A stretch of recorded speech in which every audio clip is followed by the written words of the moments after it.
Negro does not need a home. He can sleep under a tree. Well, not only is this absolutely fictitious, but he forgot to mention the fact that brick and concrete trees, known to most people as houses, are costing thousands, millions of dollars of the white taxpayers' money annually.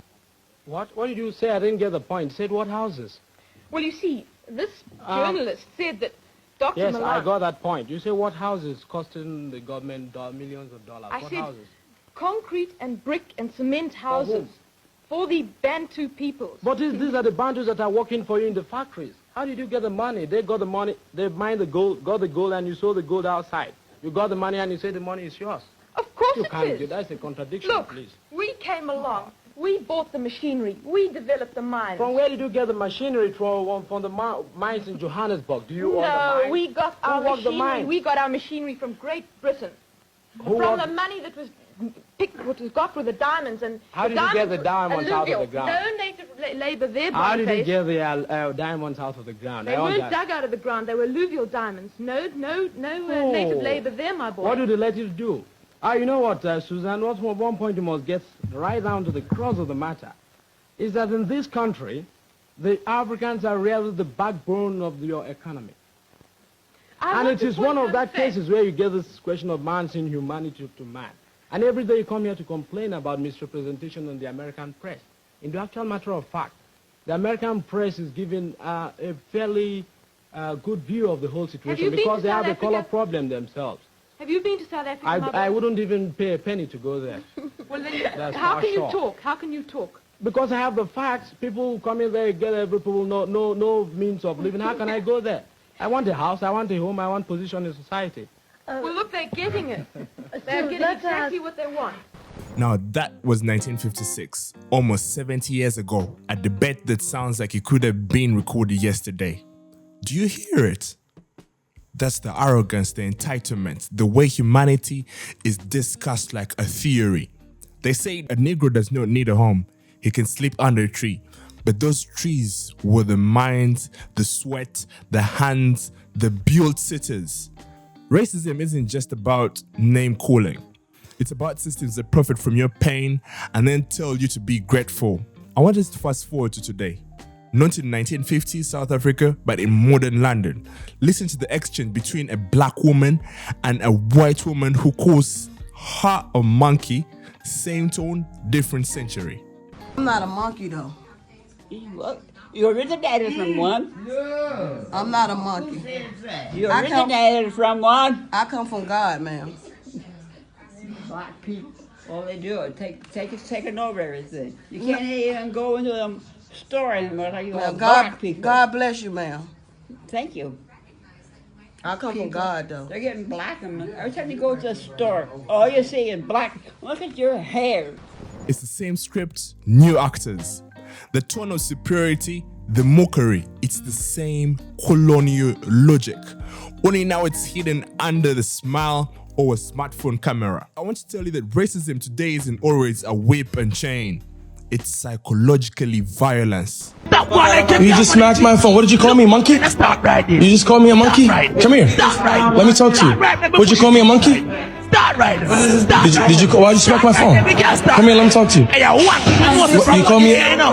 No, he just called me a monkey and smacked my phone. Hold it down. I know. Can I just? I need to talk to him. Can we talk outside?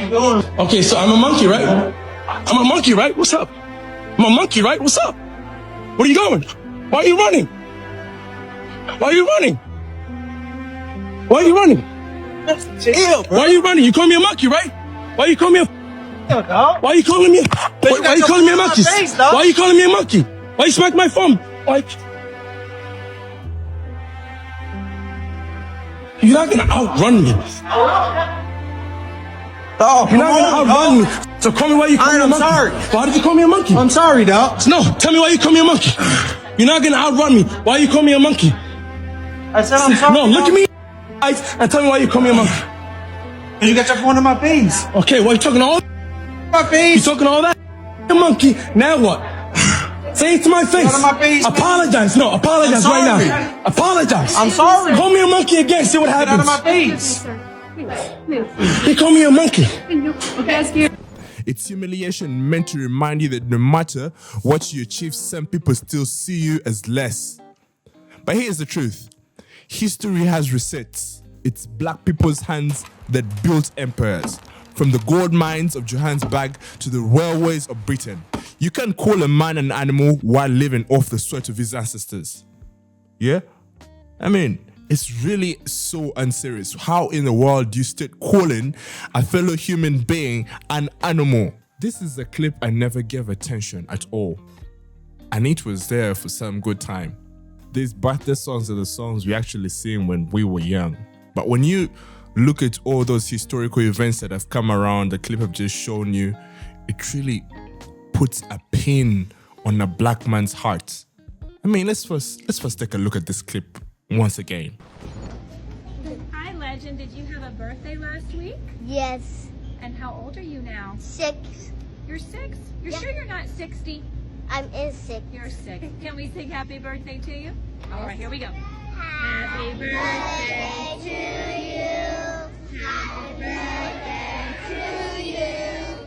Happy birthday, dear Legend. Happy birthday to you. Would you like the funny song now that I sing to you? Okay, it goes like this. Happy birthday to you. You live in the zoo. You look like a monkey, and you smell like one, two. Yeah, I truly remember that song. I do. But let us just rewind back a little bit on what the teacher was singing for the kid. Would you like the funny song now that I sing to you? Okay, it goes like this. Happy birthday to you. You live in the zoo. You look like a monkey, and you smell like one, two. We used to sing this song in our childhood stage. And it was more like, just the way they were singing it. You look like an angel.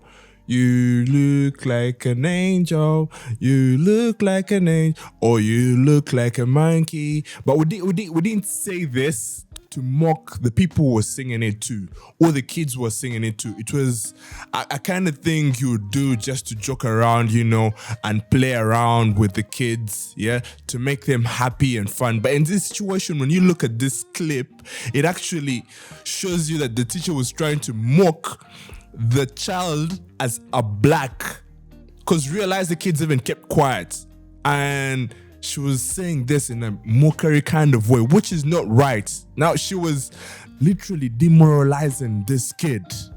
I want to tell all of you that that is not just a prank or a joke gone wrong. It's weaponized racism in a classroom. A teacher, an authority figure, chose to humiliate a black child publicly, equating him with an animal in the zoo. This echoes centuries of dehumanizing trips that black people are less, are animals, and are outside humanity. What training do teachers get about inflicting bias on these kids? What accountability exists? Imagine how many children have felt the shame, internalized it, thought maybe they are less, like this little kid we just seen in this video. Yeah? I mean, research shows that racial microaggressions, they are small, but persistent gestures or insults accumulate trauma over time. What do you think this kid had in mind after hearing this mockery song? A child growing up hearing these things internalizes them.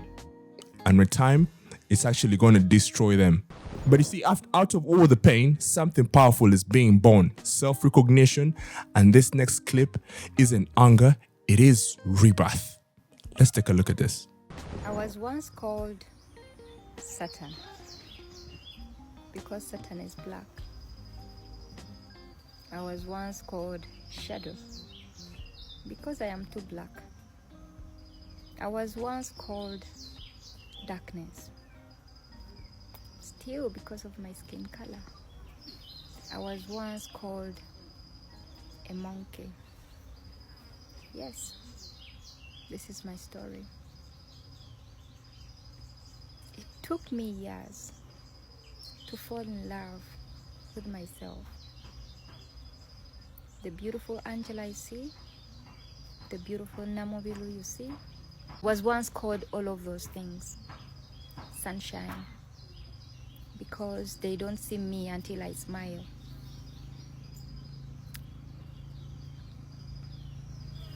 But right now, you tell me nothing. I know who I am. I love who I am. I am good enough. Because I am me.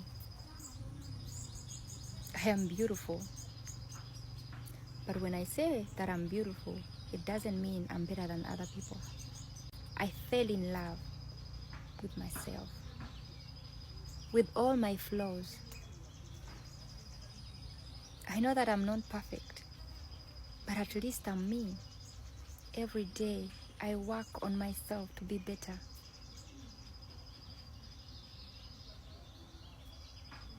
To all of you girls around the world, thinking that you're not beautiful because you're black, because you're dark, because black is the color for funeral.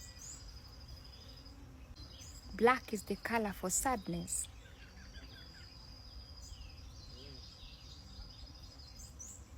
Skin is black. Make sure every day you work on your traumas. You work on yourself. You'll be better. Try to take care of yourself, your mental health.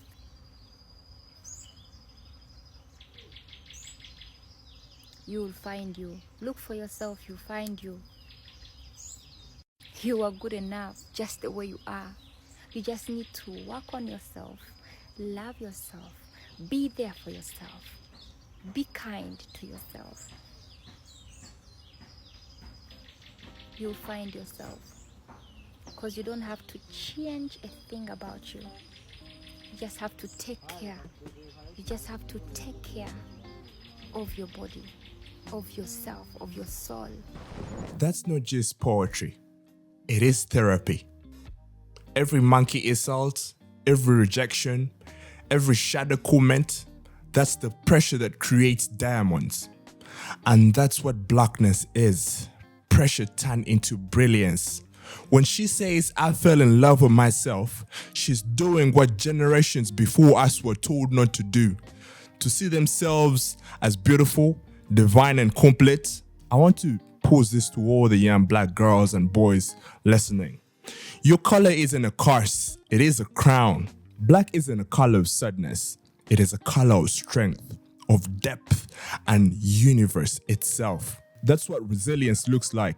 Being black in a world built on your self-doubt and saying I am beautiful anyway, that's revolution. A study actually says in UNICEF 2021, the study of UNICEF 2021, says that colorism and discrimination are major contributors to mental health issues among black youth. So I encourage all the young people, all the melanins, that it is not a mistake for you to be black. This drives me back to one of the famous YouTubers, Ocean Jackson, who talks about bleaching among Africans. Yeah, I mean, this is a situation that has happened among the Africans, and you find that most of the blacks have low self-esteem amongst themselves. Let's kind of look at this video. As you know, I live on a continent of Africa, and what you will see is skin lightening or skin bleaching. I've even had people on my podcast who have very beautiful dark skin as a guest, and now you see them on TikTok and they look as white as I don't know what. I don't want to mention any names and get any trouble, but if you want to go and look at our podcast playlist, you can figure it out. But I do want to mention somebody that does have beautiful black skin, and that is Esther Natakunda. You see, Esther Natakunda is one of the more popular up-and-coming people here in Uganda. As you know, she hosts the Pan-African dating show. And as you can see, she's proud to be dark-skinned, and you know, she has really, really nice skin, right? But so many people in this country are amazed that somebody like her would be able to even host the Pan-African dating show, or any show for that matter, for the fact that she's dark.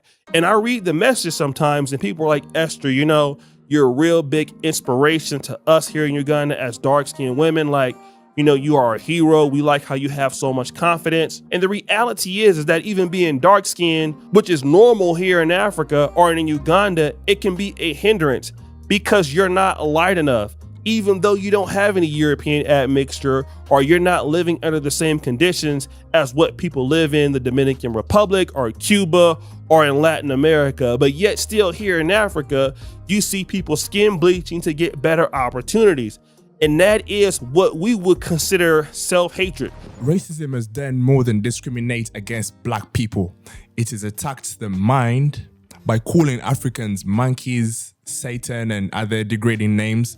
Racism worked to convince many that being black was something to be ashamed of. This constant humiliation has actually created low self-esteem among the Africans, especially among women.